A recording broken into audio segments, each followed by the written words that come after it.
ഇനി city vision പരമ്പര ആനക്കലിയുടെ ഇരകൾ.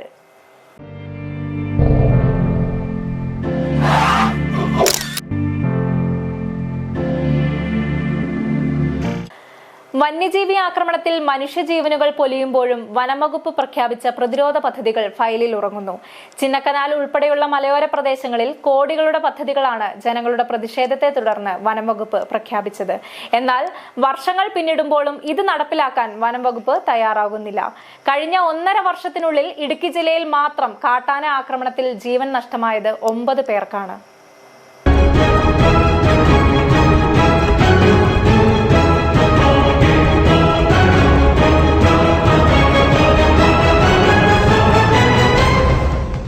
കാട്ടാനയാക്രമണത്തിൽ മാത്രം സംസ്ഥാനത്ത് ഏറ്റവും കൂടുതൽ മനുഷ്യജീവനുകൾ നഷ്ടപ്പെട്ട നാടാണ് ഇടുക്കി.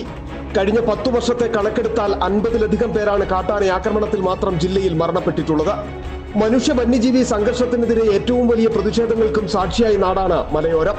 നാട്ടുകാരുടെ സുരക്ഷയ്ക്കായി ഊണും ഉറക്കവുമില്ലാതെ ഉണർന്നു പ്രവർത്തിച്ചിരുന്ന വനം വകുപ്പ് വാച്ചർ ശക്തിവേൽ മരണപ്പെട്ടതോടെയായിരുന്നു ഏറ്റവും വലിയ പ്രതിഷേധമുയർന്നത്. ഇതോടെയാണ് വനം വകുപ്പ് വന്യജീവി പ്രതിരോധത്തിന് വിശാലമായ 2 കോടിയുടെ പദ്ധതി തയ്യാറാക്കിയത്. അന്നത്തെ DFO ആയിരുന്ന രാജു കെ ഫ്രാൻസിസ് ആയിരുന്നു പദ്ധതി സർക്കാരിന് സമർപ്പിക്കുകയും തുടർന്ന് പദ്ധതിക്ക് അംഗീകാരവും നൽകിയത്.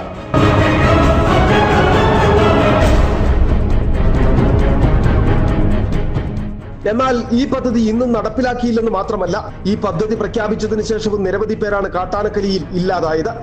കാട്ടാന തകർത്ത 100 കണക്കിന് വീടുകൾക്കും വനം വകുപ്പ് നഷ്ടപരിഹാരം നൽകിയിട്ടില്ല.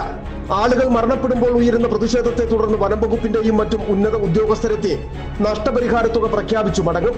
അതുമാത്രമാണ് ഇപ്പോൾ നടക്കുന്നത്.